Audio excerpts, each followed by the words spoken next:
So we've got some different pencils here. You know, you're gonna have your HB, your 4B, your 2H, and you guys actually have a couple more. You have a 2B.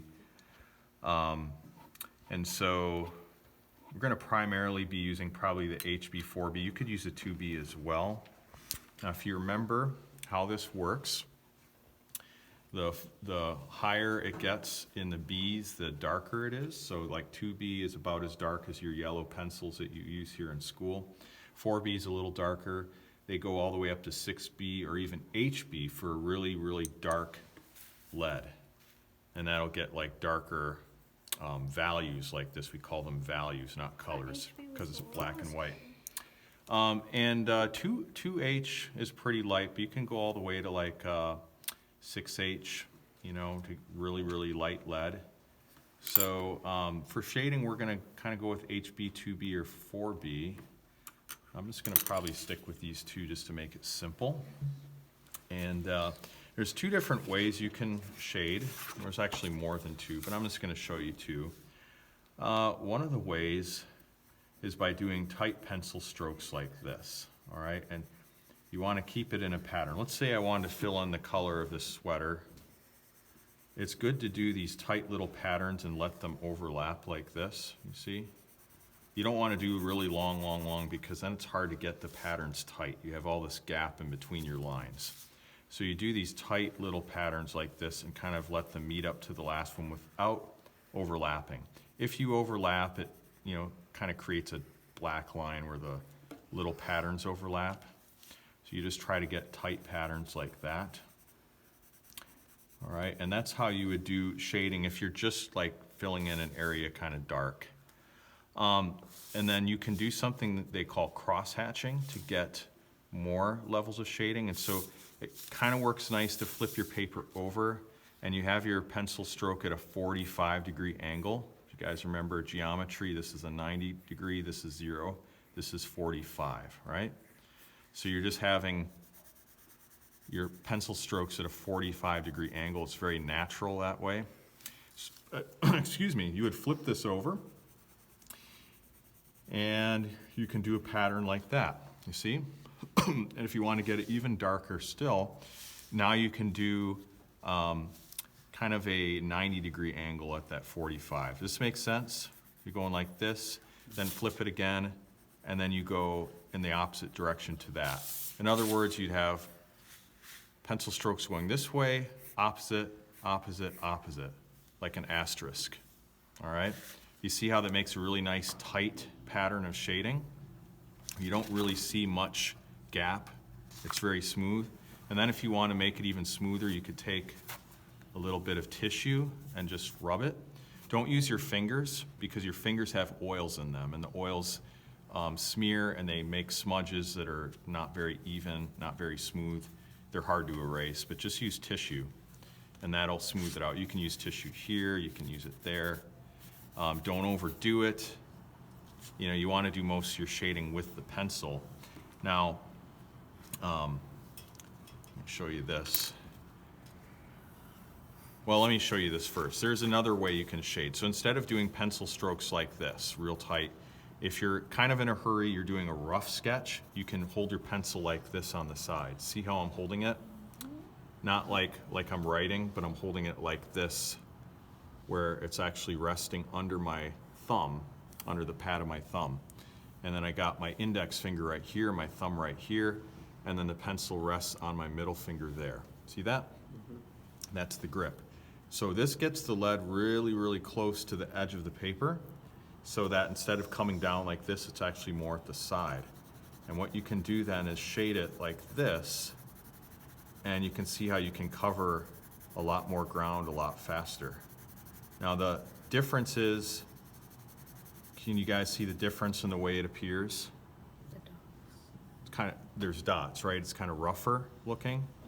So it does get a kind of a rougher look, but if you're going for a sketch rather than like a really smooth drawing, that actually works pretty well. And again, it covers the distance pretty fast. Now, some of you guys did this exercise with a ball, you know, the shaded ball. And, you know, we want to develop a sense of shading, and we call it gradation, where you have kind of a darker area fading to light. And so one way of getting it to fade to light is by using a lighter pencil, like the 2H. But another way too is just to have your pencil strokes use less pressure, okay? So you really have to just drag it across the surface very light. Whereas down here, where we want more of a shadow on that ball, we use more pressure and we do, what's that called? You guys remember? X. What did I call that? Where we go Gradation or what? cross hatching. Cross hatching is what it's called. Just trying to get it cemented in your brain. This is called cross hatching, okay? When you have two strokes, different directions, up and down, and then across, going over each other. See how that develops shading? Now let's do it on the face. I know I'm going to be taking up a lot of your time here, but you guys can take your drawings home and work on them there too, so don't feel bad if you don't get this done today. It's important that I show you these techniques, so I want to make sure I'm giving you this time to show you how to do it. Okay, so I'm starting with my hair. Work from left to right because if you're right-handed, you don't want to smear your work, right? If you're working on this side, you're going to smear it all up, so work from left to right if you're right-handed, other way if you're left-handed. Okay, and then what I'm doing is just shading in the hair. Now, see how it's a little darker up here on the top? That's just based on where the light's hitting. So I'm going to darken that in. I'm not very concerned about getting the strokes of the hair at this point. I just want to get this dark section. Do you guys see that? Do you see how it's darker on this side and lighter on that side? That's what I'm trying to do. So I'm using more pressure there. Now I'm using this side technique, right? And then I can flip my drawing over. Now you guys, I guess, wouldn't be able to do that because yours is anchored down. But actually you could move your drawing if you have all of your proportions done, if you've got everything like this, well, not like this, but just, you have your sketch finished where all your facial features are drawn. You could take up the tape off the corners and you can flip it around because it does make it easier. Because look how much easier this is for me to flip it and then just do the 45-degree angle. You see that? I can just fill it in like this, flip it back over. Now, you could keep it like this too if you want. I'm just showing you a different way. But now, what I want to do is just kind of fill in the hair because the hair is darker than the skin, right? Even though I have blonde hair, it's darker. Okay, so I'm filling that in. Then I take my tissue paper and I blend it, but not too much. Light pressure, because it's easy to overdo it. Light pressure. Then I put in a little bit of shading down here, and then this shows that darker spot, and that makes the hair look like it's kind of shining, like you got the highlights on it.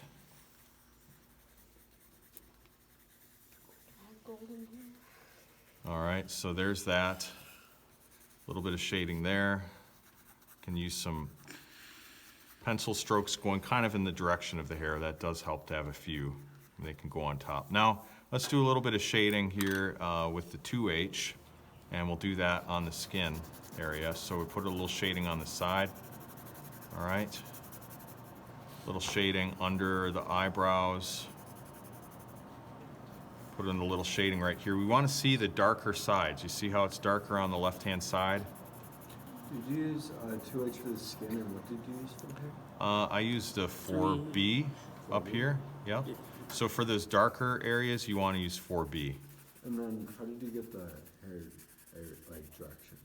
Or does that not matter at this point?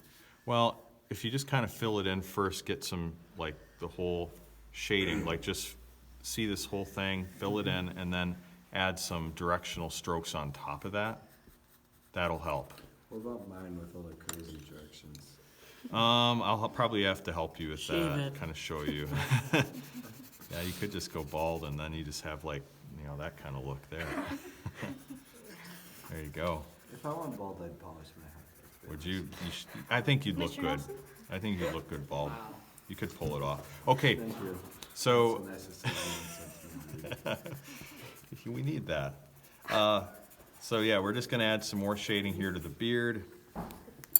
And then I'm gonna fill in the shading for the sweater. All right, so here, look how fast though I can fill it in with this side technique. You see, really covers a lot of distance, And then I want to make sure that I pay attention to what areas should be colored in. This is the neck area, so that needs to be left open, right? But we just fill this in. Fill it in. So it's going to be pretty rough. But if I wanted to, I could put in more layers of pencil shading and get it smoother. I just kind of want to show you how to do it here. So that gives you a rough idea. And then the other thing you want to do, you'd want to go over some of these areas too. I need you guys to all pay attention, okay? Go over some of these areas like the pupils of the eyes. Fill in the irises, that's the colored part of the eye. Get a little contrast.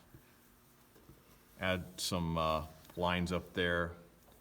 Darken a few areas like in the nostrils, in between the areas of the teeth.